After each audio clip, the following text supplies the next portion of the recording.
Terre, la voix de la Fédération anarchiste, sans Dieu, sans maître, sans pub, à racaille. La 177, mon Jean et ma Piquet-Cou. On n'y croit pas. On n'y croit pas. Nous sommes le 30 octobre 2012, le fond de l'air est un peu frais. Pour vous causer dans le poste le thème de l'émission, c'est au bout du chemin, le silence, mon Jean. Ouais, on va faire un petit peu dans la nostalgie aujourd'hui, hein. Bon, avec notre camarade Piquet-Cou à la régie. Bonjour tout le monde. Notre Jean, comme d'hab, à l'instruction publique, historique. Salut à tous. Oui, salut à tous. Il dit bien en même temps, on sent que il est cultivé, quoi.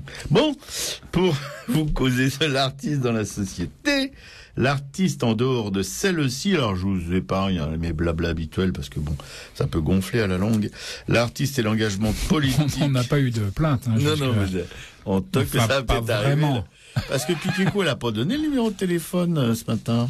Non, j'attendais un petit peu. Bon, l'artiste, j'ai l'air d'être le capot-chef du truc, moi. Le contre-coup ou le maton, ça dépend. L'artiste et la religion. Alors là, oui, je ferai un petit commentaire parce que je peux pas m'en empêcher. La religion et les artistes, depuis très longtemps, sont vraiment maqués parce que, pour une raison très simple, c'est que les artistes croient aux miracles. Voilà. Alors que, bon, les miracles, c'est pas réservé, franchement, à leur profession. L'artiste et la science. Depuis la semaine dernière, on sait qu'il y a des scientifiques qui sont interpellés par la création artistique.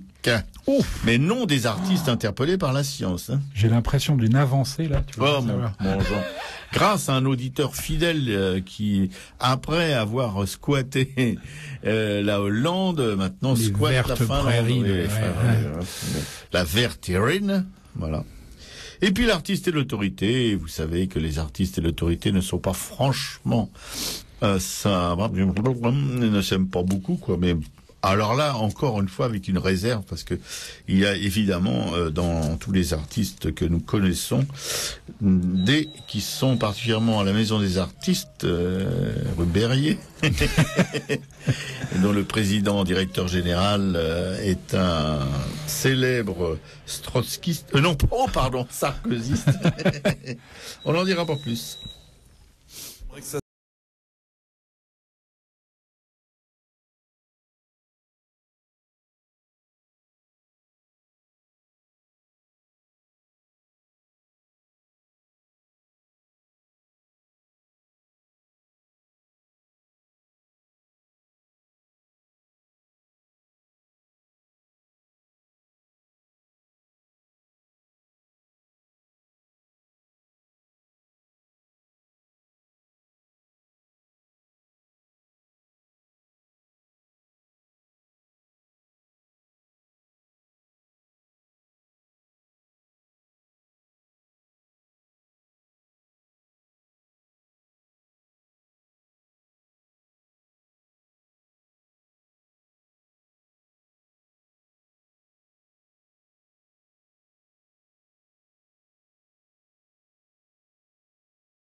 C'était Romain Didier qui interprétait SDF. Merci d'avoir trouvé cette chanson qui va introduire, mais avec beaucoup de délicatesse, ce qui va suivre et qui concerne un tract dédié aux habitants d'un quartier où il y a eu vraiment un mouvement de solidarité avec les expulsés. Bon, je vais vous passer, je ne vais pas vous noyer sous les détails, mais au moment où dans tous les médias, etc., on fait un battage d'enfer sur Notre-Dame-des-Landes avec...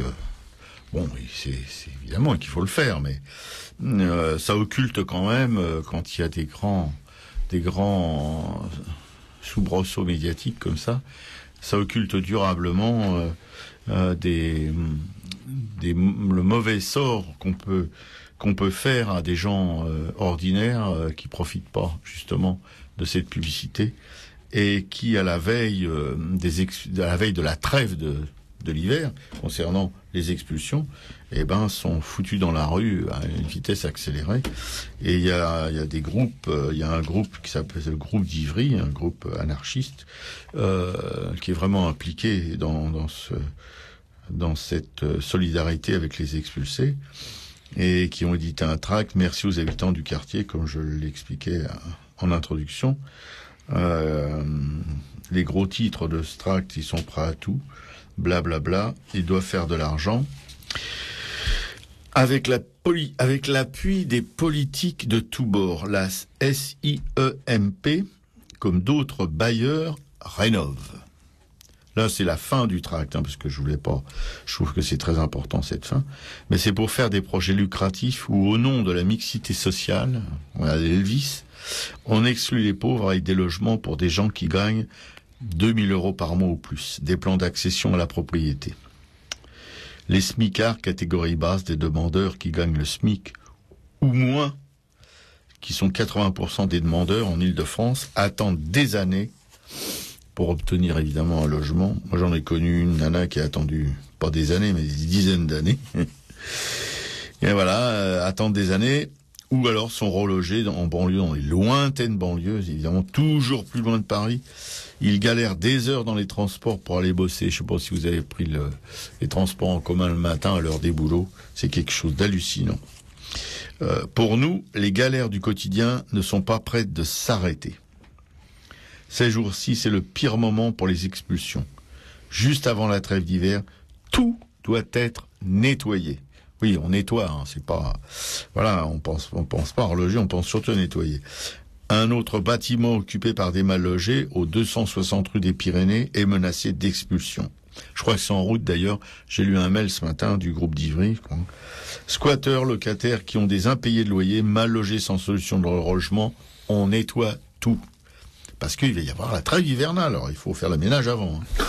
Ceux qui organisent la misère font tout pour maintenir l'ombre et le silence. Une expulsion qui fait du bruit, ils n'endorment plus la nuit. Ceux qui expulsent, mais les expulsés aussi d'ailleurs. Mais les expulsés, en plus, ils dorment pas la nuit, mais ils se pèlent le cul dehors. Voilà. Nous voulons ce tract et ces militants qui se battent avec ces expulsés, nous voulons leur mettre la honte là où ils sont, et arracher ce dont nous avons besoin. Non aux expulsions, ne laissons pas Paris aux riches. Bon, c'est un combat un peu contre les moulins à vent, mais heureusement qu'il existe quand même. Ça fait du bien de savoir qu'il y a des copains qui se pèlent le cul dehors, qui se ramassent des coups de matraque sur la gueule pour aider des gens encore plus démunis qu'eux. Il y a un camarade qui est monté sur le toit de ce bâtiment expulsé, qui a été arrêté à la fin de l'expulsion, conduit au commissariat du 19e et mis en garde à vue. Il est inculpé pour outrage et rébellion, dégradation de biens publics, violence sur agent avec arme par destination, refus de signalétique et refus d'ADN. Le pauvre mec, là, il est pas sorti de l'auberge. Il est quand même sorti de garde à vue jeudi, dans la soirée, avec un contrôle judiciaire et obligation de pointer chaque semaine. Il passe en procès fin novembre. Voilà. Voilà les mecs qui se mouillent. Et moi, j'ai beaucoup, et un infini respect pour eux. parce qu'ils se bagarrent sans médias, ils sont dans l'ombre, ils sont méconnus, enfin, donc ils sont la proie des flics qui s'en donnent à cœur joie, parce qu'ils savent très bien qu'ils seront jamais inquiétés pour les saloperies qu'ils leur font. Voilà. Je voulais dire ça en écho à ce qui se passe pour Notre-Dame-des-Landes, qui, je le répète, évidemment, c'est important, ça fait 40 ans que ça dure, mais bon, à l'ombre de ce grand barouf médiatique pour cette cause, il y a tous ceux qui s'en prennent plein la gueule et dont on parle jamais. Mon Jean. Ouais. Après ta charge extrêmement violente de la semaine dernière, j'avais envie ce matin d'en remettre une petite couche, tu sais, sur Goldman Sachs. Oh, tu veux mettre une grosse, mon Jean, hein. Non, petite. Non, faut pas non plus. Hein. De toute façon, bon. On va pas non plus faire la promo, tu vois, du livre du Gugus dont le nom va suivre un peu plus loin, hein, mais puisqu'il a de lui-même quitté Goldman Sachs. Hein. Après quand même une quinzaine d'années, je crois. Ouais. Bon, et qu'il est toujours intéressant, on va dire, hein, on va dire ça comme ça, d'écouter quelqu'un qui a vécu les dérives du capitalisme financier de l'intérieur. Je vous ai quand même préparé un petit florilège de l'entretien que Greg Smith, hein, c'est son nom, a accordé à des journalistes pour la sortie de son bouquin, parce qu'il faut quand même, il renonce à des primes. Tu vois, il faut quand même bien vivre, donc il sort un livre. Hein. J'en parlerai un peu plus loin, ça s'appelle « Pourquoi j'ai quitté Goldman Sachs ?» Voilà. Donc il y a un journaliste qui lui demande pourquoi Goldman Sachs est-elle aussi maladivement secrète. Pour une raison très simple, nous répond Greg Smith, hein, qui vaut pour tout Wall Street. Ils ne veulent pas que le monde comprenne comment ils gagnent autant d'argent. Regardez leur communiqué sur les bénéfices. La plus grosse source de revenus se résume à une ligne qui dit simplement « Exécution pour les clients d'opérations sur titre à revenus fixes, devis et matières premières ». En termes de transparence, on n'en saura pas plus, hein, sur un montant tout de même de 2 milliards de dollars. Voilà comment ils sont justifiés, ces 2 milliards de dollars. Hein, la ligne que je viens de te lire, c'est ça. Hein. Ils ne souhaitent ni que le monde sache qu'ils gagnent de l'argent avec les produits dérivés et le trading pour leur propre compte, ni grâce à qui ils gagnent cet argent, hein, bien sûr. C'est cela qui choquerait les gens, en fait, le plus. Hein. Les gens voient Wall Street comme un endroit où les riches jouent avec l'argent des riches. Mais ce n'est absolument pas, bien sûr, la réalité. Hein. Ces riches représentent 5% du marché américain. Tout le reste, ce sont des fonds de pension, fonds de retraite d'enseignants, hein, comptes d'épargne retraite individuelle, fonds souverains dans lesquels la plupart des gens ont mis tout ce qu'ils avaient, hein, toutes leurs économies, hein, fonds souverains, organisations philanthropiques, etc. Hein. Tous ces gens sont traités par Goldman Sachs comme des hedge funds, tu vois. La culture a changé, hein, c'est ce que j'essaye, là je recite Greg Smith, hein, et c'est ce que j'essaye de décrire dans le livre. Au début des années 2000, avec la dérégulation de Wall Street, hein, tous les grands principes ont été remplacés par littéralement, hein, « eat what you kill », mange ta proie. On pourrait traduire approximativement. Hein. Vous pouvez être le type le plus infect, le plus toxique de la Terre. Hein. Si vous rapportez 500 millions de dollars à la banque, vous vous retrouvez soudain avec 25 personnes sous vos ordres. Vice-président, ça s'appelle. La moitié des gens de Goldman Sachs le sont. Hein. C'est d'ailleurs devenu le plus gros souci de Gary Cohn, le président, avoir promu des gens qui, pour gagner le plus d'argent possible, ont détruit nos relations avec nos clients. Ce qui a changé, c'est qu'avant, cela ne représentait qu'une petite partie du business. Attention, hein, ça a toujours existé, tu t'en doutes. Hein. En 2001, les banques réalisaient la moitié de leurs profits avec les activités bancaires qui ont fait Wall Street. 6 ans plus tard, en 2007, les banques font 80% de leurs profits avec le trading. Ce n'est plus simplement une partie de leur activité, c'est leur activité. Quand vous allez dans un casino, un vrai, hein, il y a des caméras partout et tout le monde connaît les règles. Nul ne peut les ignorer. Hein. Mais Wall Street est un casino dont les propriétaires peuvent voir les cartes de tout le monde, de tous les joueurs. Je veux dire par là que si vous êtes une banque et que vous facilitez le business des hedge funds, fonds de pension, fonds souverains, etc., vous pouvez voir ce que fait chacun. Est-il normal que vous puissiez parier avec votre argent à l'image d'un casino qui jouerait contre vous en connaissant vos cartes? C'est exactement ce qu'ils font, hein, pourtant. Hein. C'est pourtant ce qui se passe à Wall Street. Je crois vraiment qu'il faut engager des réformes sur le mode de rémunération, les lier à des objectifs à long terme sur 5 ans par exemple, ou bien les faire dépendre de la performance des clients. Mais pas cette mentalité où l'on récompense celui qui amène 100 millions de dollars de revenus, où les gens sont littéralement payés sur la base du « mange ta proie ». Vous apportez un certain montant, vous recevrez une partie de ce montant. Voilà, alors je répète le titre du livre, Pourquoi j'ai quitté Goldman Sachs, par Greg Smith, c'est publié chez Jean-Claude Lattès. Je donne quand même les références du bouquin, même si encore une fois, il ne revient absolument pas sur le système. C'est plutôt la façon dont il a dérivé contre lequel ce type s'insurge. Il remet pas du tout, il remet pas absolument pas Wall Street en cause, ce qui évidemment ici nous faisons. Bien sûr. Oui, c'est évidemment. Vous pouvez commander ce livre toujours à la librairie Publico, bon Jean. Ah bah tiens, c'est pas une mauvaise idée. J'y pensais pas, Robert. J'avais envie que ça vienne de toi. 145 rue Ablot, 75 11 Paris, métro, Robert. Oberkamp, fille du Calvaire ou République. Mais ça nous empêchera pas de la refaire tout à l'heure. Non. Et maintenant, ça va être notre camarade Piquet-Coup qui va s'y coller. Voilà, alors comme nous allons parler sculpture aujourd'hui, je voulais profiter de l'occasion pour parler de cette sculpture monumentale installée sur le parvis de Beaubourg depuis le 3 octobre. Sculpture que j'ai découvert par hasard, tenant compagnie à une de mes amies artistes, installée à quelques mètres de là, qui essayait, plutôt mal que bien, de vendre quelques-unes de ses toiles au chaland, qui n'avaient Dieu que pour Zidane. Cette sculpture a été réalisée par un jeune artiste contemporain, Adel Abdessemed, un des poulains de Pinault.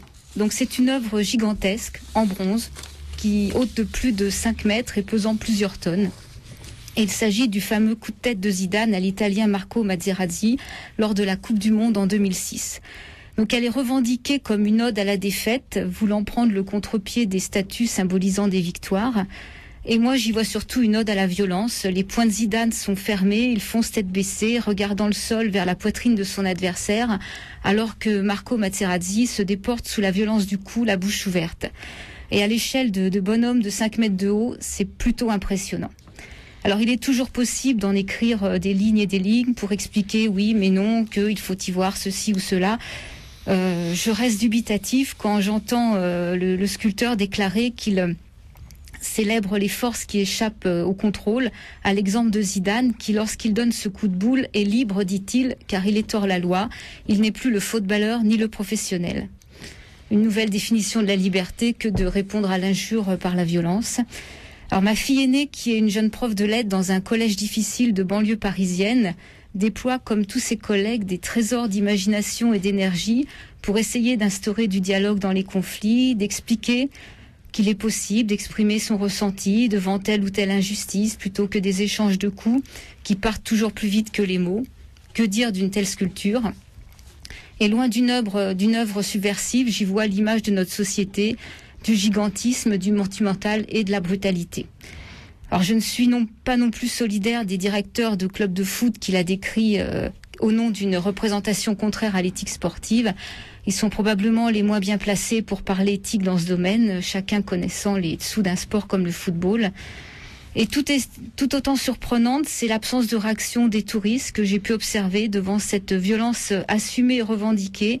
Touristes qui n'avaient qu'un seul désir, c'était de fixer leur trombine sur la carte mémoire de leurs appareils photo, leurs portables, et qui étaient vraiment de minuscules êtres au pied de cette statue monumentale, quoi. Bon, moi, je voudrais quand même faire une petite réflexion. Je pense que, d'abord, la première, c'est que le gigantisme, c'est une constante de pas mal d'œuvres contemporaines. Quand on manque de fond, on compense par la taille. Tu seras d'accord avec moi qu'il s'agisse de sculpture, d'installation ou de peinture. Bien sûr. Et puis pour ce truc-là, je pense quand même qu'on est en présence de quelque chose qui, les années passant, puisque ça, comme tu l'as précisé, ça remonte à 2006, c'est devenu une icône en fait quelque part. Et je pense qu'il n'y a plus de réflexion devant ça. Y compris devant les photos, il y a eu une émotion sur le coup, et maintenant on a dépassé il y a plus de réflexion, je pense, devant Non, tu crois pas? Non, tout à fait. Surtout que quand on se souvient des blablas qui ont été, enfin des commentaires sur à chaud, le coup de boule de Zidane, il a été provoqué froidement par une réflexion des Italiens, puisque Zidane était incontournable, s'il était là au tir au but, c'était mort pour eux. Donc tout ça, c'est quelque chose de bien programmé. On sent que t'as suivi quand même. Mais parce que les Italiens, je les observe depuis un moment, depuis une certaine Coupe du Monde contre les Allemands qu'ils ont gagné. D'ailleurs, j'étais de leur côté. Mais enfin bon. On sait que c'est des truqueurs, les matchs, le Toto Calcio, là, tout ça, c'est un truc invraisemblable, c'est vraiment la triche. Mais c'est une institution, la triche chez eux, quoi. Et voilà, et quand sur la sculpture, le mec, Zidane donne un coup de boule et que l'autre, il ouvre la bouche en souffrant, en fait, c'est du cinéma, tout ça. C'est, voilà. Oui, mais c'est exactement ce que je voulais dire. C'est-à-dire qu'à partir du moment où quelque chose est devenu iconique, il s'est vidé de son sens, tu vois. Un peu à la manière je dirais que ça n'a plus... pas plus de charge que les portraits de Marilyn ou d'Elvis Presley par Andy Warhol, si tu veux. Hein, pour moi, c'est la même chose. Ça, ouais. Non, mais je le vois comme ça, tu vois. Je suis pas sûr que cette sculpture, elle ait le moindre intérêt en tant que telle, mais en tout cas, voilà, c'est ça. L'image de Materazzi et de Zidane, elle est devenue iconique, donc elle n'a plus de sens. Non, tout à fait. Il y a plus de charge, si tu veux. Enfin, je crois, hein, mais bon. Oui, et puis ce qui est intéressant, c'est que Piquet-Cou, qui est pas une spécialiste de l'histoire de l'art, de toutes ces choses, elle est plus... Moi, je crois, je suis étonné parce que j'avais pour lui son papier, qu'elle est capable de faire passer ça, tu vois. C'est-à-dire que quelqu'un... Il faut dire que si elle n'est pas spécialiste de l'histoire de l'art, elle est spécialiste de la montée au créneau. Oui, c'est ça, voilà. Non, mais je trouve que c'est assez juste son propos, quoi. Mais moi, c'est un ressenti, voilà, parce que je me suis retrouvée par hasard face à cette sculpture et j'ai senti tout ça. Si t'étais pas au courant, c'est sûr que ça doit faire drôle. Voilà. Donc là, je rappelle le numéro du studio. Donc le 01 43 71 89 40 si vous voulez intervenir et nous joindre pendant les pauses musicales.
C'était les frères Jacques qui interprétaient, les footballeurs. Sur Radio Libertaire, la voix de la Fédération anarchiste, sans Dieu, sans mes ambibles idées. Nous sommes à l'écoute attentive d'Arakai pour vous parler tout de suite d'un bouquin du père Jean Clair, un vieux réac, mais... mais comme il le dit lui-même, comment faire autrement? qui est né en 1940. Voilà, une vraie débâcle, ajoute mon Jean. Et ce bouquin s'appelle Dialogue avec les morts. Et Jean va vous en causer tout de suite, en préambule. On espère pouvoir le faire venir dans cette émission, Jean-Clair. Ouais. Il a le verbe haut, alors effectivement, en termes d'art contemporain, il passe pour un vieux réac, puisqu'il déteste à peu près tout ce qui se fait. Mais bon. Oui, mais il déteste quand il commente, c'est pas idiot ce qu'il dit. Non, puis il peut flinguer les colonnes de Buren, par exemple, ce sera pas le genre à proposer de les casser à la masse. Hein. C'est pas le genre de Sourgin. Exactement, il n'est pas dans cette mouvance-là, on va dire. Donc, dialogue avec les morts, comme tu le disais, hein, dans ce beau texte publié en 2011. Il avait enchanté mon été précédent, dont Piquécou va vous lire des extraits, l'auteur du journal Atrabilaire, je pense que c'est son ouvrage le plus fameux, tout en pourfendant le mercantilisme et le narcissisme, selon lui mortel, de nombre d'artistes contemporains, nous révèle sa part d'intime avec un verbe singulier. Tu l'as lu aussi, tu en seras d'accord. Ouais, tout à fait. Cheminant de son enfance paysanne en Mayenne jusqu'à... J'étais sûr que ça te ferait penser à ça. Cheminant de son enfance paysanne en Mayenne jusqu'à ses chers défunts, en passant par sa prime jeunesse ou sa maturité, il interroge au bout du compte notre rapport à l'art. Sur le temps qui passe, la ferme n'est plus dans la famille depuis longtemps, mais j'ai pris, comme autrefois, le chemin de terre souvent bourbeux qui la coupait l'hiver du reste du monde et qui ne méritait pas le pompeux nom de carrossable. L'été pourtant, d'énormes charrettes, plus hautes et plus lourdes que le plus grand des carrosses, l'empruntaient sans arrêt, chargées de fourrage ou de blé. L'hiver, au fil des années, on l'avait empiré pour qu'au moins une carriole pût passer, voire, ô miracle, la petite opelle du vétérinaire dans les cas graves, la seule machine à 10 lieues à la ronde qui témoigna que la voiture à essence existait. Le pétrole n'entrait là que sous son nom modeste de lampan. Ce qui m'a le plus alarmé, c'était l'absence de bruit. Pas d'aboiement du chien pour vous accueillir, pas de caquetage de la basse-cour, pas de hennissement des chevaux, pas de roulement des charrettes sur les pierres. Silence de mort. Les lieux étaient déserts et comme à l'abandon. La pompe, à l'entrée du chemin, était cassée. La mare était à sec, alors que l'été, même les années de sécheresse, elle ne se vidait jamais. L'eau était profonde et claire. Ma tante y lavait le linge de la famille. Et là, elle montrait un fond bourbeux, craquelé de noir, de façon obscène. Les champs n'étaient plus cultivés. Le verger avec ses pommiers était laissé à l'abandon. Il n'y avait plus, à la fin de l'hiver, quand le froid commençait à céder, de ces touffes de fleurs blanches déjà écloses sur les branches, dont la soie se confondait pendant quelques jours avec la couleur éblouissante d'une neige cristalline qui hésitait à fondre. Dans les années 50, cette petite entreprise faisait vivre 6 personnes. Ouais. Sur l'art contemporain, le sang, l'urine, les humeurs, le mucus auquel il convient d'ajouter dans tant d'œuvres contemporaines négociées sur les foires de l'art, ces autres productions que sont les poils, les ongles, les griffes, les écailles, tous ces éléments donc succédant aux pigments irisés, aux ocres pareils à du miel, aux minéraux cristallisés, aux huiles et aux vernis précieux, pour devenir les matériaux favoris d'un art qui, en s'opposant en tout point à celui qui, durant des siècles, n'avait cessé de respecter et de protéger la beauté des corps, qui en avait fondé le canon et imaginé les coloris, se délecte dans l'exhibition lourdement tarifée du repoussant, de l'informe et dans le goût de l'excrémentiel. Sur Raymond Mazon, une autre de ses œuvres vient de trouver sa place ailleurs que dans un musée. C'est celle consacrée à la catastrophe minière de Liévin. Elle vient d'être installée dans une petite chapelle désaffectée de cette ville du Nord. Le jour de son inauguration, les mineurs étaient là, dans leurs vieux habits, avec leurs lampes au front. Certains pleuraient. Sur Aristide Maillol, quel art fut plus humain, plus éloigné de l'effort surhumain? Contrairement à ce qu'ont pu en dire des critiques partisans, Maillol n'a jamais été proche de cet art agressif qui, à la même époque, célébrait dans le muscle et dans la démesure, de Moscou à Berlin, la puissance et la gloire des régimes du temps. Merci Piquécou. Ouais. Très bien Piquécou. Bon, un réac comme ça, on veut bien l'accueillir dans l'émission. Ouais, tout à fait. Non, bien sûr. Non, c'est pas un réac politique, c'est un réac à la connerie ambiante. Bon, puis voilà. Bon, donc Dialogue avec les morts de Jean Clair est publié chez Gallimard. Hein. Vous pouvez commander le livre auprès de la librairie Publico. C'est la deuxième de la matinée. 145 rue Hamelot, 75 011, Paris, métro Robert. Oberkampf, fille du calvaire ou République. Bon, on essaiera une troisième fois. Oui. Il est très fort. Téléphone de Publico. Gueule, je sais pas si vous avez remarqué, mais bon. Téléphone de Publico 01 48 05 34 08 et site internet après les W, librairie-publico.com. Magnifique, et vraiment ces premiers paragraphes sur l'affaire, on n'est plus dans la famille depuis longtemps, on a tous un peu connu ça dans notre enfance, voilà, et c'est vraiment quand j'ai lu ça, moi quand Jean m'a passé le bouquin, j'ai versé une petite larme. Enfin, chez moi c'est pas exceptionnel. Voilà, tu devrais en faire de l'art contemporain, tu sais, tu mettrais ça en boîte. Ouais. Je suis sûr qu'on des larmes trouverait des gaillots en boîte, ouais, en bidon peut-être plutôt, Romain. Bon, passons.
C'était Michel Buller qui interprétait Le pays qui s'endort.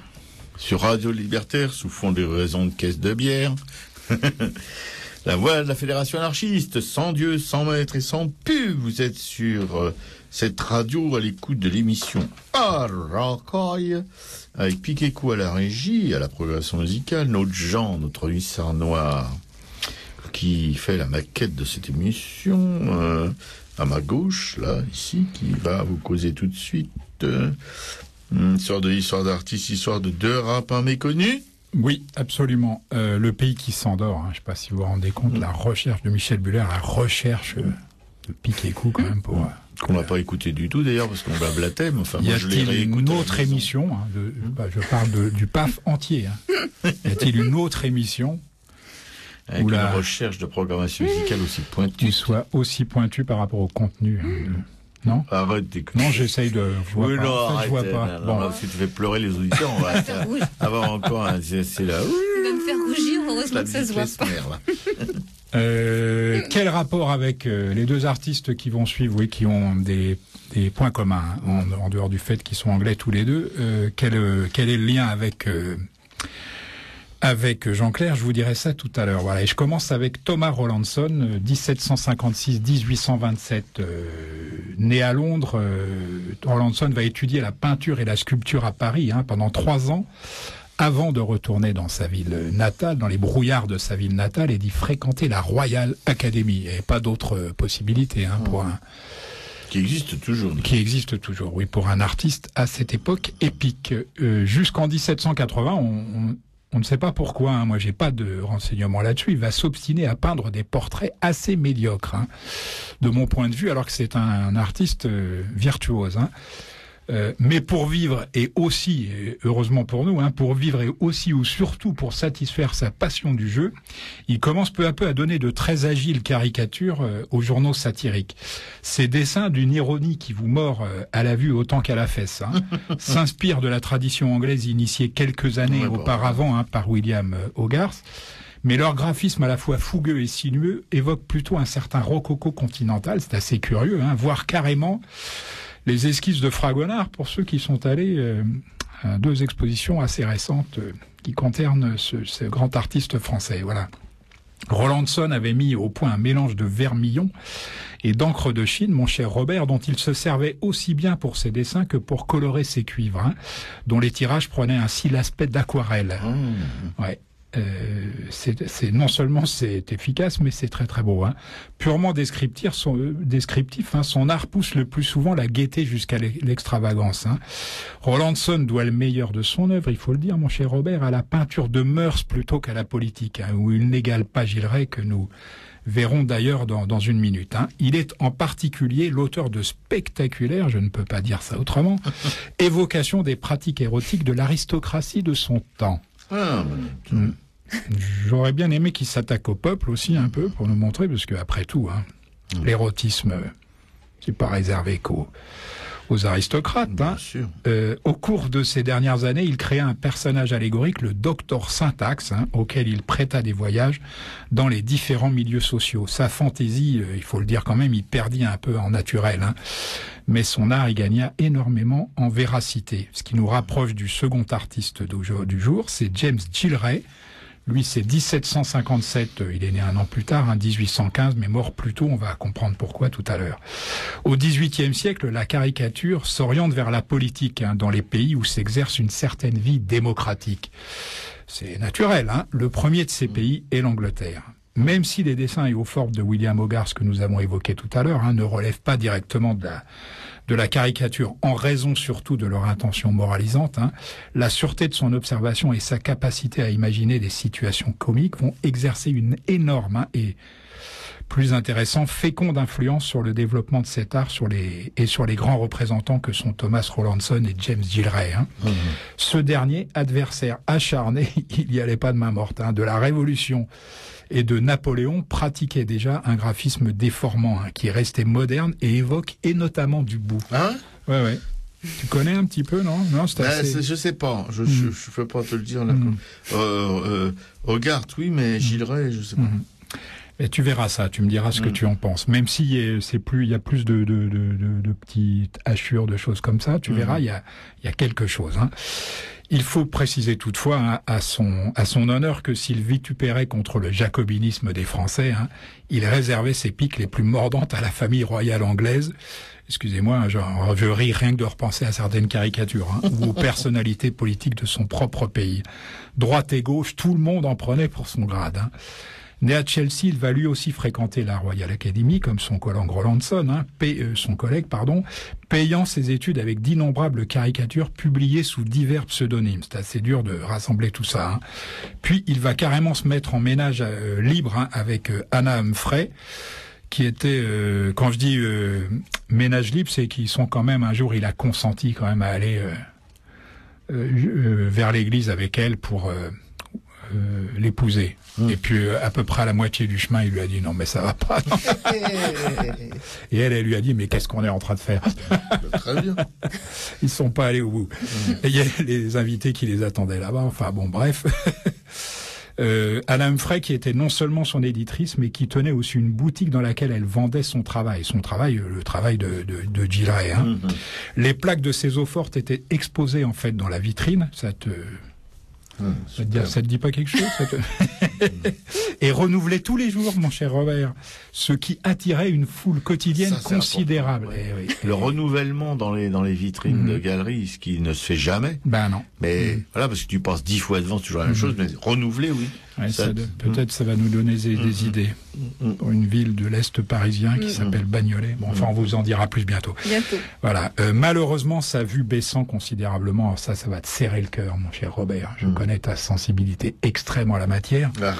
Sa vue baissant considérablement, James Gillray tomba en dépression. Qu'est-ce qu'il y a de pire pour un artiste que de perdre la vue, Tomba en dépression et se mit à boire plus que de raison. Sombrant dans la folie après une tentative de suicide, il fut soigné jusqu'au bout par celle qu'il n'épousa jamais, l'admirable Anna. Voilà, alors je vous mettrai un lien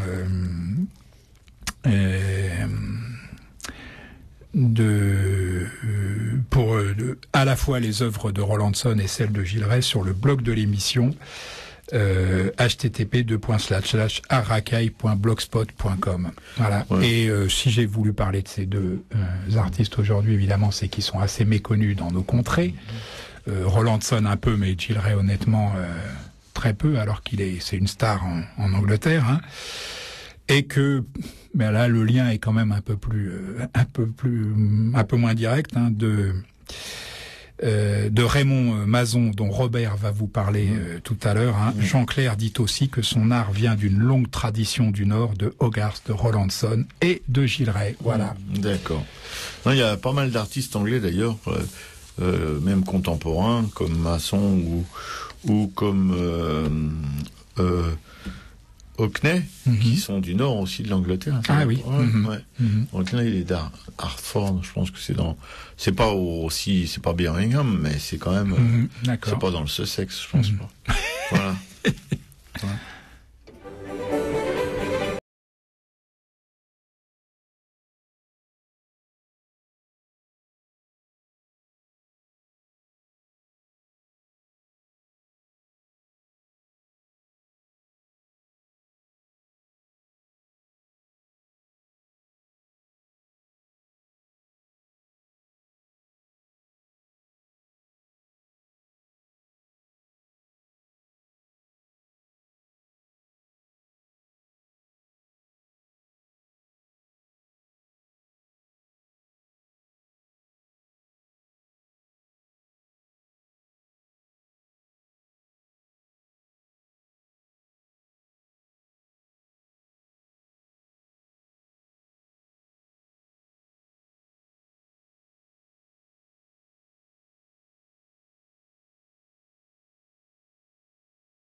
C'était un allegro de John Marsh, un compositeur anglais donc du XVIIIe siècle qui a introduit le style nouveau et la symphonie dans le paysage insulaire.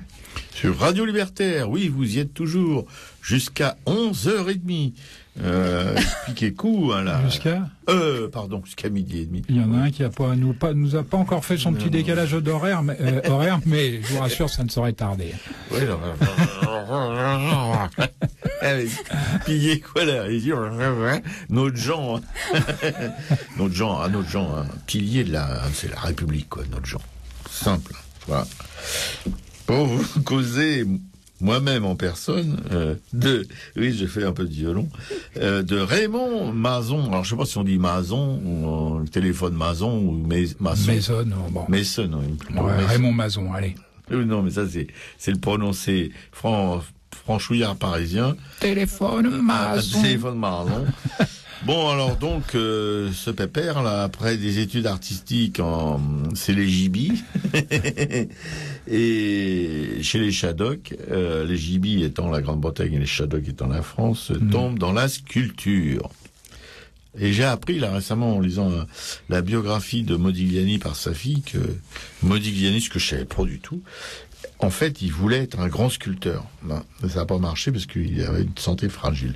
Parce qu'il pensait que la sculpture, c'était la taille directe. Évidemment, il faut être costaud pour faire la taille directe. Ouais, enfin bon. Maçon, peintre et sculpteur, ou peintre-sculpteur, c'est difficile à dire. Il a peint aussi. Mais surtout, il va marier les deux techniques, la sculpture et la peinture, en barbouillant ses bas-reliefs ou ses ronds de bosse à la manière des sculpteurs antiques. Vous savez que les Grecs, tout ça c'était barbouillé, c'était pas blanc, immaculé comme on les voit maintenant, mais il y avait des couleurs assez criardes, voilà, même sur les temples, Parthénon, tout ça. Ouais, voilà. Voilà, une façon de ripolliner les pierres. Je vais ripolliner pour que vous ayez une image. On sait tous ce que c'est que du ripolin. Une façon de ripolliner les pierres qui perdurera chez les bâtisseurs de cathédrales, car en effet, nos cathédrales toutes grises n'ont pas toujours été. Mon Jean. Bien. C'est dans les années 40 qu'il rencontre Henry Moore, un grand sculpteur, et ce contact va définitivement le maquer, pour avoir un langage un peu populaire, puisque c'est un artiste pour moi, qui allait vraiment vers le peuple. Il se maque donc à la sculpture, définitivement. Puis ce sera une longue amitié avec Alberto Giacometti, après un premier contact. Alors là, je donne quelques dates quand même, en 1948. Bon, c'est une époque où sévit l'abstraction. Là, vraiment, jusque dans les années 60, ils nous ont fait chier.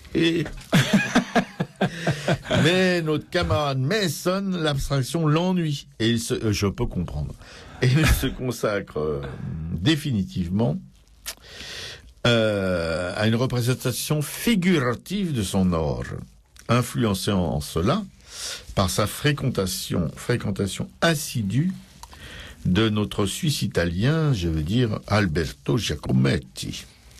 Il s'inspire pour sa création, parce qu'il faut quand même s'inspirer quand on est artiste, des techniques de la composition, alors selon les règles de la perspective, inventées par les pionniers de la Renaissance italienne, en projetant une trame de lignes fuyantes, qui sert au peintre à représenter sur un plan, parce que la peinture, c'est pas sur plusieurs plans, c'est sur une toile, c'est un plan, l'illusion de l'espace et de la profondeur. Voilà, la perspective, c'est un truc d'illusionniste. Et lui, il a appliqué ça à la construction en relief, parce qu'il faisait des bas-reliefs, et sur un bas-relief, il fallait qu'il donne aussi cet effet de profondeur, alors que tout est sur un plan, pratiquement. Et le bas-relief sera vraiment la marque de Masson. Là, il sera vraiment exprimé avec cette technique, mais pas que, parce qu'il a fait aussi de la ronde bosse. Son style qui va le distinguer des casseurs de pierre et autres modeleurs de l'art statuaire. Non, il faut dire qu'il a vraiment, je crois, pas franchement inventé un style, puisque on peut retrouver son style un petit peu dans les périodes, les tailleurs de pierre de cathédrales, etc. Tu vois, dans les tympans des églises et tout, des cathédrales, sur les tympans des cathédrales, voilà. Mais quand même, il se distingue. Là, on n'est plus au temps des bâtisseurs de cathédrales, on est au XXe siècle, après la guerre, en plein développement justement de l'art abstrait, et quelqu'un qui qui va faire ce qu'il a fait, une sculpture qui s'inspire du quotidien des gens ordinaires. C'est ça qui fait craquer. Ceux des villes, des campagnes, ouvriers, employés, paysans ou petits commerçants, il est pas sectaire. Et alors, il commente son travail en disant une sculpture est inerte. C'est vrai qu'une sculpture, ça bouge pas, hein, à part les choses de Calder. Une sculpture est inerte, ou d'autres. Enfin bon, mon but est de la rendre vivante et valide tout en étant comme ça, inerte évidemment. Je façonne mes grandes compositions aussi dynamiquement que je peux, et je les colorie parce que je veux qu'elles plaisent à d'autres êtres humains. Voilà, c'est pas l'égoïste comme la plupart des artistes. Lui, il veut travailler pour que les gens ordinaires éprouvent de la joie en regardant son travail. Et mes amis tremblent lorsque je m'apprête à couvrir de couleur une œuvre qui m'a pris 1 an ou 2 de travail. Oui, parce qu'il y a des fois c'est de la taille directe, hein, c'est pas toujours du plâtre. Pourtant, en général, ils sont plutôt d'accord avec le résultat. Et moi, en général, quand même. Oui, c'est mieux qu'on adjudant. Et moi, je suis plutôt d'accord. Moi, j'étais pas son ami, hélas, mais comme regardeur de son travail, je suis plutôt d'accord aussi avec le résultat. Et alors Masson, il aimait se balader dans Paris. C'est un Anglais, hein. Et voilà, j'ai connu d'autres Anglais qui aimaient bien se déambuler dans les rues de Paris, traverser la Seine sur ses ponts de pierre et parler avec son épouvantable accent anglais. J'en ai connu d'autres. Et ses fautes faites exprès, oui aussi, comme pour plaire aux petits commerçants. Vous savez, on a l'habitude les Anglais qui parlent mal, etc., etc. Ça nous plaît en fin de compte. C'est comme ça qu'on reconnaît. C'est comme ça que Jane Birkin a fait. Oui, c'est ça. Elle en a fait une profession. Ces petits commerçants, c'est qui s'arrêtent. Alors évidemment, boucher, épicier, charcutier pour faire ses emplettes. Ils aimaient son humour aussi, un humour typiquement british. Alors il s'arrêtait par exemple chez Dubois rue Soufflot. J'ai relevé ça parce que moi j'y vais aussi de temps en temps. Ça me permet de croire que je suis un grand artiste. Et où il achète son matos de peintre sculpteur et aussi chez son fruitier, son boucher, son petit restaurant préféré dont les patrons deviennent tous ses amis. Et là un commentaire j'ai pas relevé le nom, mais c'est pas de moi. C'est toujours ce qui est pas de moi qui est un peu intéressant. Nul plus que lui ne s'est plus nourri, n'a plus regardé, aimé, pour mieux en faire les héros vivants de son œuvre, les gens comme vous et moi, statufiés sur le vif, place Saint-Germain, les étudiants du boulevard Saint-Michel, le petit peuple des Halles, ce jour de février 1969, où elles fermèrent à jamais une catastrophe internationale, les voyageurs de l'autobus chers à Queneau, les ouvriers métallurgistes de sa Birmingham natale. Oui, le nord de l'Angleterre, avant c'était super industrialisé, maintenant c'est mort, tout ça, grâce à la mer Thatcher, la douleur des habitants de Liévin, c'est dans les mines du Nord. Après la catastrophe minière de 1974, il y a une sculpture. Les vendangeurs à pleine main du Luberon, et ça, je me rappelle, je l'ai découvert quand j'étais justement dans le Luberon, pour tous les magnifier en pied et à taille humaine. Où la foule, en 99 personnages, aux Tuileries, avec vérité, humanité, grandeur et drôlerie à la fois, dans des bas-reliefs en bronze, glorieux et réalistes, d'impressionnantes sculptures, de groupes en résine, ça j'aime moins, qui théâtralisaient d'une vie militante et nostalgique, les carrefours, les parcs et les églises, en des scènes colorées, belles et drôles, émouvantes aussi. Voilà, c'est un peu bon. Vous pouvez relire tout ça sur le blog de l'émission. Poète de l'humanité quotidienne, amoureux de ses semblables, ami du genre humain, narrateur infatigable de ses travaux, de ses peines et de ses joies, tel était Ramon Mason, l'habitant légendaire de la rue Monsieur le Prince, à l'élégance prime sautière d'aristocrate populaire et mondain. Élève de Henry Moore dans ses jeunes années anglaises. Voilà mon petit blabla sur Masson. Et il y a à Paris, je voulais noter, dans une église, il y a un bas-relief de lui, vachement marrant qu'il soit dans les églises, mais bon. Ouais. Pourtant, c'est pas un truc religieux. Mais... Voilà. Vous verrez, c'est spectaculaire, hein, comme art. Ouais. Un lien sur le blog de l'émission, http://aracaille.blogspot.com vers les œuvres donc de Raymond Mazon.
C'était La Foule d'Édith Piaf. Donc La Foule, c'est également le titre d'une sculpture de Mazon qui représente 99 personnages.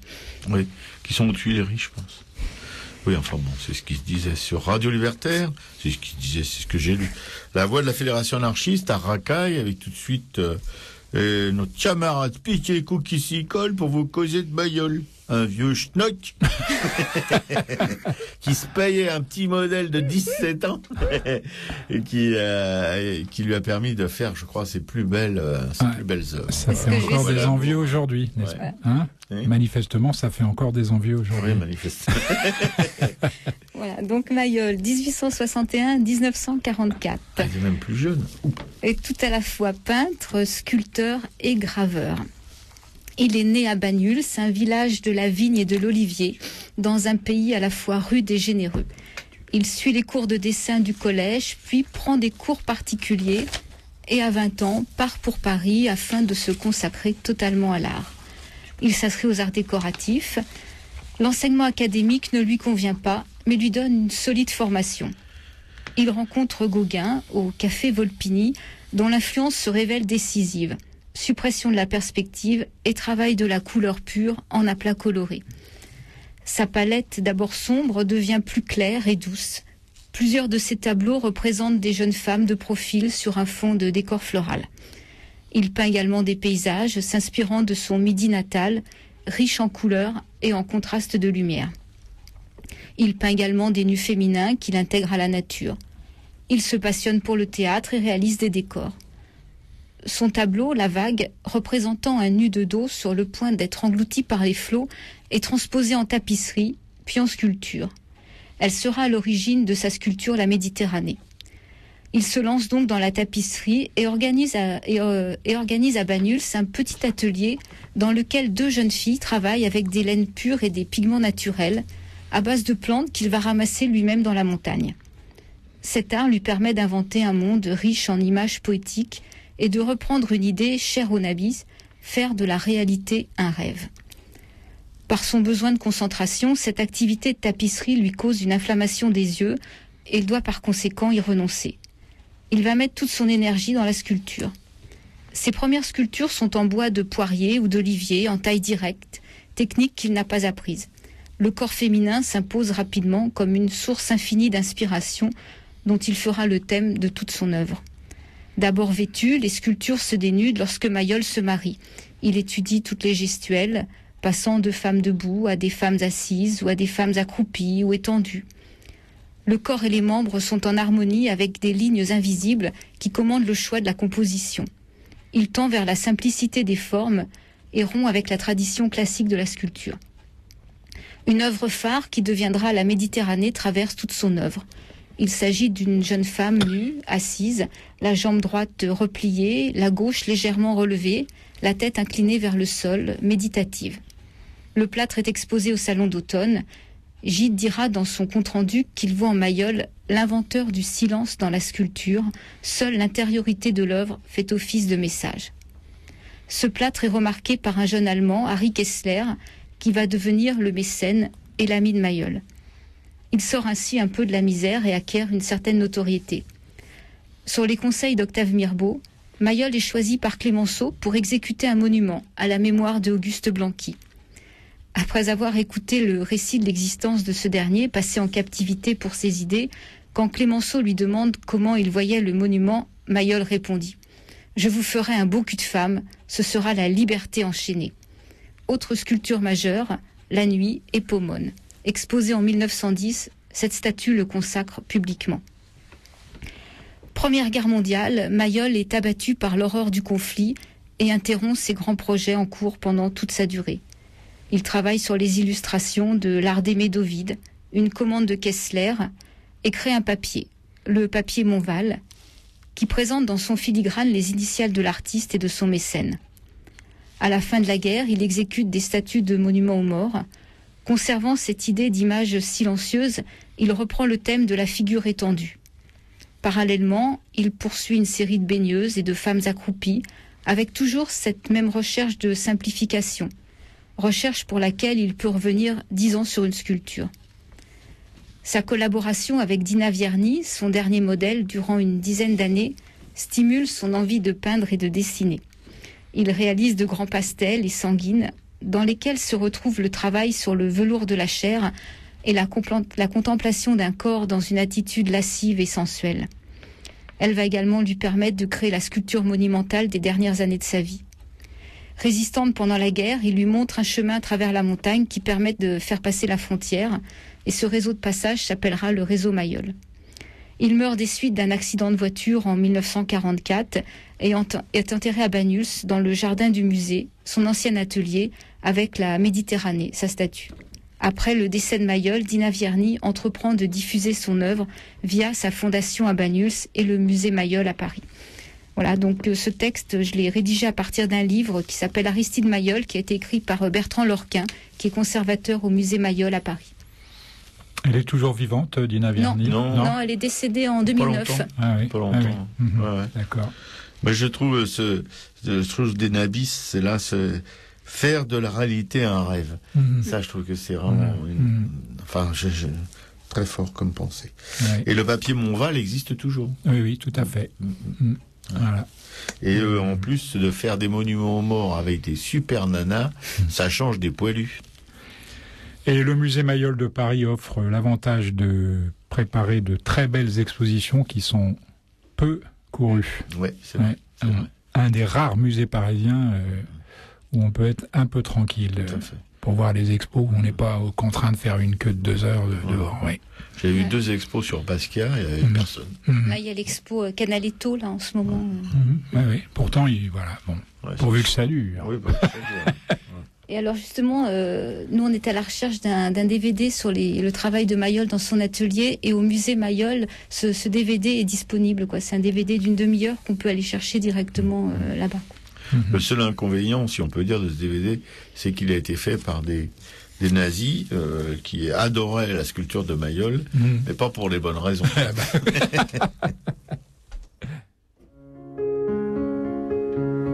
Des îles, j'en ai vu. Oui, j'en ai vu des îles, des vraies merveilles, au paradis pareil. Femme nue, toute nue, moi j'aime mieux ton île. Femme nue, toute nue, oui, l'île de ton lit. Des collines dorées, sous les nues qui s'enchantent. J'en ai vu, dessous les cieux immenses. Femme nue, toute nue, moi j'aime mieux tes hanches qui dansent, qui balancent. Femme nue, toute nue. Certains s'en vont chercher bien loin le bout du monde. Certains s'en vont rêver sur des mers vagabondes. Femme nue, toute nue, dans tes bras je voyage. Femme nue, toute nue, vers de fameux rivages. Sur le sable fin de la plage, ou dans la rivière de l'été, dans l'ombre fraîche des feuillages, ma jolie baigneuse inspirée. Je te vois nue sous la cascade, ruisselante sur les rochers. Je te vois nue qui te balade sur la route de mes pensées. Des femmes j'en ai vu, oui, des statues, des peintures, des merveilles, aux chefs-d'œuvre pareils. Femme nue, toute nue, moi je t'aime vivante. Femme nue, toute nue, ta nudité m'enchante. Femme nue, toute nue, ton corps est un poème. Femme nue, toute nue, tu m'as compris, je t'aime. Voici mon âme à nu, femme que j'aime. Voici mon âme nue, femme inconnue.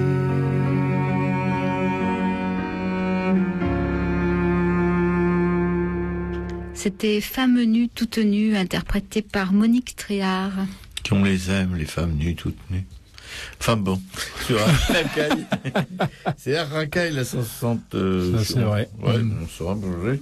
Sur Radio Libertaire, la voix de la Fédération anarchiste, c'est notre gens tout de suite. Alors attention, c'est un moment de recueillement.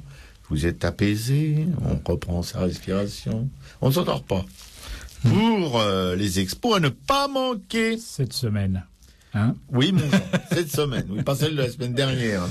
Cette La semaine. première, c'est France 1938-1947, l'art en guerre. Ça, c'est au MAM de Paris, le musée d'art moderne, 11 avenue du Président Wilson dans le 16e arrondissement. Et elle est valable, cette expo, jusqu'au 17 février 2013. Les artistes furent condamnés, de tout temps, remarque, c'est vrai, à s'adapter aux nouvelles réalités des années noires. Et pour certains d'entre eux, à la clandestinité. On se doute pourquoi. Si Matisse, Picasso, Bonnard, Rouault, Bazaine, Estève, Fougeron ou Manessier purent rester à Paris, Harpe, Brauner, Sonia Delaunay, Magnelli et tant d'autres durent gagner les refuges de Marseille, de Grasse, de Sanary ou de Dieulefit. À ton avis, pourquoi? Mon Jean. Oui. La galerie Jeanne Buchet était l'une des rares à oser, quel courage, à oser présenter sans publicité tout de même. Il faut pas non plus, c'était pas non plus une suicidaire, des pièces d'artistes jugées dégénérées par la propagande totalitaire allemande, mais aussi française. Je n'ai jamais oublié que les Français étaient vraiment... Jamais. Des fois, ils devançaient les Allemands. Oui, de pas oublier que quand on dit les années noires, c'est surtout à ce niveau-là que ça se passe. Près de 400 œuvres de plus de 100 artistes ont été sélectionnées par le Musée d'Art Moderne de Paris et sont ici présentées, complétées, mon cher Robert, par de nombreux films documentaires inédits.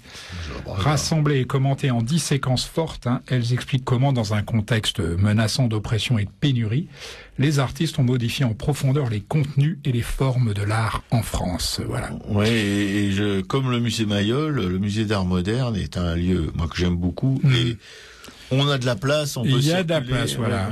Il n'y a pas que le musée Mayol, c'est vrai, le MAM, c'est quelque chose aussi. Bon. Et moi, j'ai connu ça quand j'étais ado, carrément personne, j'étais tout seul. Moi aussi, c'est là que j'adorais. C'est là que j'ai découvert Mathieu. Ouais, bon. Voilà, c'est là que j'ai découvert que j'avais des chaussures qui faisaient du bruit, moi. Ah, Jean. Et puis Art Brut, ça c'est au LAM de Lille, le MAM de Paris, maintenant c'est le LAM de Lille, j'adore ces genres de raccourcis, c'est sinistre, mais enfin bon. Un allée du musée, ça c'est 59 650 Villeneuve d'Ascq, qu'on vous avait promis de vous faire sortir de Paris régulièrement. C'est une exposition permanente. C'est pour mes deux petits camarluches qui sont des Lillois de cœur, vous ne me contredirez pas ni l'un ni l'autre. Non, ni l'un ni l'autre. Et les petits rades à Lille, on boit de la bière, c'est super. Outre les collections d'art moderne et contemporain qui offrent déjà un bon panorama de l'art des 20e et 21e siècles, le véritable trésor du LAM, mon cher Robert, est à chercher du côté de l'extraordinaire collection d'art brut, donation de l'association La Racine. L'' à Racine. Voilà. Bon, unique en son genre en France, sinon en Europe. C'est un choc émotionnel qui vous attend devant tant de fulgurances et d'énigmes. Cette collection est d'ailleurs à l'origine du projet d'extension, figure-toi, qui a transformé le musée ces dernières années. En effet, une greffe architecturale, sous la forme d'un bras qui enserre l'ancien bâtiment sans l'étouffer, faut voir ça, terminé de 5 doigts, abrite cette incroyable collection d'art brut. L'originalité du nouveau bâtiment réside aussi dans la façade vitrée, percée d'ouvertures découpées comme des mouches arabiées, ultime filtre protégeant la fragilité des œuvres. Certes, la circulation dans ce vaste espace, 4000 mètres carrés d'exposition, reste encore à apprivoiser. Pour en comprendre l'articulation, les coins et les recoins. Une invitation à prendre son temps, à se perdre pour mieux admirer, mais je ne vous en dis pas plus. Allez-y. Oui, puis Lille, c'est pas très loin. Voilà, c'est pas très loin, et profitez-en pour voir aussi la piscine à Roubaix, le musée des Beaux-Arts de Lille. Enfin bon, il y a. Et puis il y a aussi l'autre, au musée de Tourcoing, là. Le musée de Tourcoing. Mais ça, je vous laisse en parler éventuellement une autre fois. Les gaufres au sucre de chez Merck. Jean. Il vous donne des bonnes adresses. Et puis, moi, j'ai adoré la bouffe, en fait. J'ai pas été surpris par la qualité des musées et tout ça, mais par la qualité de la bouffe. Mais comme tu le dis toi-même, on vit d'abord pour les femmes nues. Si on mange, c'est pour vivre, uniquement. C'est pour pouvoir voir les femmes nues. Parce que si on ne mange pas, on meurt. Et donc plus de femmes nues. Non, on n'est pas sûr du tout qu'au paradis, il y ait autant de femmes nues que certains artistes aient bien voulu nous le dire. Ça, je suis d'accord avec toi.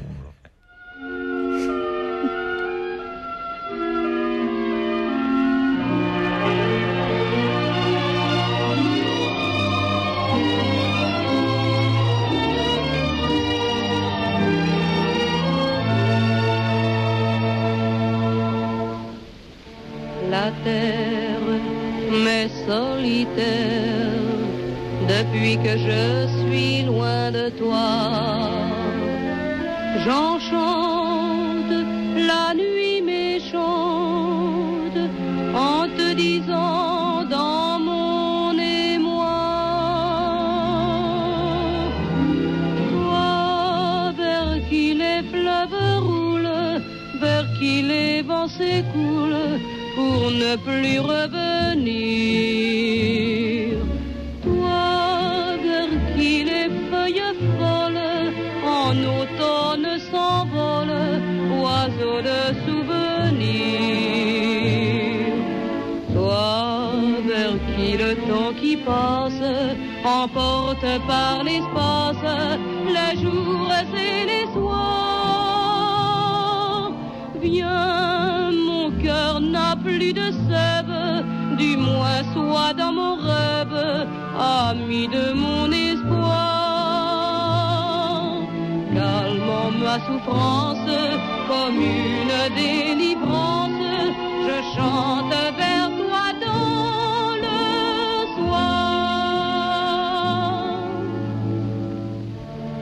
Nuage, libre nuage, si vous passez sur sa maison, votre passage soit un message de mon cœur et de sa chanson. Toi vers qui les fleuves roulent, vers qui les vents s'écoulent pour ne plus revenir. Toi vers qui les feuilles folles en automne s'envolent, oiseaux de souvenirs. Toi vers qui le temps qui passe emporte par l'espace les jours et les soirs. Viens, mon cœur n'a plus de sève, du moins sois dans mon rêve, ami de mon espoir. Calmant ma souffrance comme une délivrance, je chante vers toi mon espoir. C'était Exil, interprété par Renée Lebas, une chanteuse d'origine juive roumaine qui avait dû quitter Paris en 40. Merci, camarade, programmatrice, animatrice de Araracaille. Donc, on va... Qui tire à sa fin, mon cher. Qui tire à sa fin, elle tire vachement à sa fin. Donc, pendant les quelques minutes qui tirent à leur fin, je vais vous rappeler... Avant qu'on aille calmer la nôtre au boui-boui, au rat du coin. Avant que notre Jean, qui est notre mécène, qui nous initie à la cuisine. Enfin bon, bref, je n'irai pas plus loin parce qu'il m'a fait signe qu'il fallait que je ferme ma gueule. J'en dis trop toujours. Bon, passons. Je voulais vous faire partager des moments de bonheur. Les œuvres de la Fédération anarchiste, 3 œuvres. Je pense que vous ne découvrez pas ce que je vais vous raconter maintenant. C'est pas une découverte. 3 œuvres. La radio, où nous sommes en ce moment, qui émet sur 89.4 sur la bande FM. La librairie Républico ou la librairie du Monde Libertaire 145, rue Hamelin à Paris, dans le 11e, métro Bercanfi du Calvaire Républicain. Et puis, le journal Le Monde Libertaire, Le Monde minus Le Monde, qui est le journal de la Fédération anarchiste, un code qui paraît tout d'un hebdomadaire, quoi. Voilà. Alors donc, je vais faire de la pub, non, plutôt de la propagande, pour ces 3 œuvres méritoires de la Fédération anarchiste. La radio, comme je vous l'ai déjà rappelé à maintes et maintes fois au cours de cette émission, a besoin de vos thunes sous la forme d'une carte d'auditeur qui coûte 20 €, que vous pouvez trouver à la librairie Républico. Vous pouvez la trouver à la librairie Républico en la demandant à nos chers permanents, ces héros au regard si doux. C'est géant. Alors, c'est géant. Moi, ça, on pourrait déclamer du Victor Hugo toute la matinée pour vous parler d'eux. Eh bien, ils vous donneront, donc en échange, ils vous rétrocéderont en l'échange de 20 € une carte d'auditeur. Et ces 20 € viendront boucher les trous de la trésorerie de la radio qui est bien à plat en ce moment. Voilà. Mais il n'y a pas que la carte d'auditeur, il y a aussi une souscription. Vous avez les papiers à la librairie Publico. Et vous pouvez aussi devenir ami de Radio Libertaire. Vous avez 3 occasions de pouvoir faire une BA. De manière à ce que notre matériel soit toujours en état de marche. Afin que vous puissiez nous écouter dans des conditions les plus bonnes possibles. Vous voyez, je n'use pas d'un langage, comment dirais-je, abscon. Je dis les choses comme elles sont. Et puis, la librairie Publico, 145 Rallon, je vais pas vous refaire le numéro, où Laurent et Max, nos permanents, Jean, t'apporte quand même une citation pour les qualifier, ces chers camarades. Non, les mots me manquent. Hein, les mots me manquent. Oui, alors ça, un peu fastoche. Hein. Les mots me manquent, le mec, il veut pas se casser les cheveux. Oh, les mots me manquent, tu vois, Robert. Non, il me regarde avec ses grands yeux bleus, là, en l'air de dire, bon, bah, passons. Alors, Laurent et Max, qui s'usent, on peut le dire, hein, franchement, à essayer de tenir cette librairie la tête hors de l'eau. Ils ne comptent pas leurs heures, ils sont permanents à mi-temps, mais je pense qu'ils passent vraiment un temps complet à la librairie, parce que ça se termine tard le soir, au moins 2 fois par semaine, etc. Enfin bref, il y a des réunions, etc., etc. Ils n'en sortiront jamais. Voilà, alors rien que pour eux, il serait souhaitable que vous vous déplaciez, que vous bougez vos petits proses en prenant le métro, le bus ou vos pieds pour aller à cette librairie Publico et y acheter vos livres, surtout que les fêtes de fin d'année approchent, et c'est peut-être mieux d'acheter des livres pour vos enfants, ou vos amis, ou vos parents, etc., que d'acheter des conneries clinquantes et bruyantes qui nous viennent de pays dont on vous causera pas plus, pour pas passer pour des xénophobes. Mais enfin bon, vous voyez ce que je veux dire. Voilà. Les livres sont en danger de mort avec le numérique, avec toutes ces conneries qu'on nous concocte un peu partout. Mais avoir un livre dans les mains, c'est un bel objet, ça sent bon quand c'est neuf. Et je crois qu'il n'y aura pas de plaisir égal à celui-là que le numérique, même s'il a sa place, si on n'est pas complètement des rétrogrades, on vous demande pas de retourner dans vos grottes et de faire des feux de bois en rongeant des os. Hein, n'hésitez pas quand même. N'hésitez pas quand même. Souffle Jean. Voilà. Bon, alors la librairie Publico a besoin de votre présence et je vous assure que y faire un passage, même bref, ça vous marquera pour le restant de vos jours. Moi, je suis à la librairie Publico quand elle était rue de Ternaux, il y a de ça 50 ans. Et depuis, j'ai pas décollé, quoi. Voilà, je suis resté maqué à la librairie Publico. C'est grâce à elle, ou malheureusement, bon, bref, que je suis maintenant dans ce mouvement. Bon, et puis Le Monde Libertaire, le magazine de la Fédération anarchiste, sans Dieu, sans mettre sans publicité, je vous remets le couvert, qui paraît toutes les semaines, mon Jean. Ouais. Un numéro par semaine que vous pouvez trouver en dépôt de presse à la librairie Publico, et puis auquel vous pouvez vous abonner à la librairie Publico, parce que Le Monde Libertaire, comme tous les magazines un petit peu militants, comme les librairies militantes, comme les radios associatives militantes, a besoin de votre soutien sous forme d'abonnement principalement.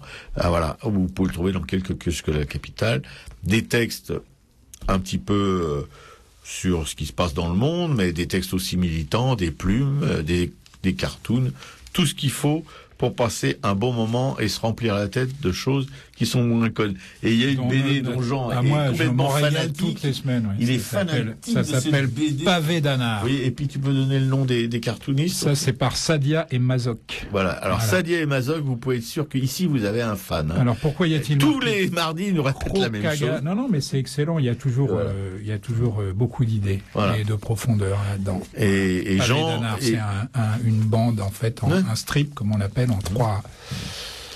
en trois vignettes. Voilà, c'est ça. Et Jean, c'est un professionnel qui vous parle, parce que lui, il est dans le coup. Hein. Je veux dire, c'est un graphiste de haut niveau, Et quand il dit une chose comme ça, il est assez critique sur tout. Mais là, j'étais toujours étonné qu'il fasse une fixette sur un cartoon dans le monde libertaire. Alors bravo aux deux camarades. Là, c'est par exemple sur le travail. Donc dans la première vignette, tu vois, il y a une masse de mecs qui vont au boulot. Tu as une masse grise informe comme ça un petit peu. On voit quand même une casquette d'ouvrier, quelques sacs qui dépassent. Et puis le profil d'une usine, quoi. Il y a deux types. Un qui va dans le même sens que les autres, qui est en couleur, et l'autre d'à côté qui, lui, marche apparemment dans l'autre sens, quoi. Et il dit en 2012, aller au boulot, c'est pas de retraite, plus de pouvoir d'achat, c'est 3 millions de chômeurs, des salaires de misère, la flexibilité, des fermetures d'usines, pas de vacances et tout. Et dans la troisième vignette, l'autre s'est mis à marcher dans le même sens lui, et en lui disant je comprends pourquoi tu vas à reculons. Et alors, ils sont tous les deux en train de, en fait, ils reculent pour aller au boulot, quoi. Et l'autre lui dit la lutte continue, et tous les deux ils vont au boulot à reculons, quoi. Moi je trouve ça pas mal, très bien, quoi. Voilà, vous pouvez être fiers, les mecs qui font ce cartoon, parce que Danard, c'est très Jean bien. est assez vous êtes avare bon toutes les semaines en plus. Jean est assez avare de ce genre de compliments. Voilà. Et moi, je voulais juste faire une annonce pour la librairie Publico vendredi à partir de 19h30. Une vidéo, l'initiation, un documentaire de Boris Carré et François-Xavier Drouet. Donc un documentaire sur la préparation intensive au concours d'entrée aux écoles de commerce. Apprenez à être naturel plutôt que spontané. Sachez vous vendre pour mieux vendre. Jouez à être un autre. Adaptez-vous. Salut, à la prochaine. Salut les flexibles. Au revoir.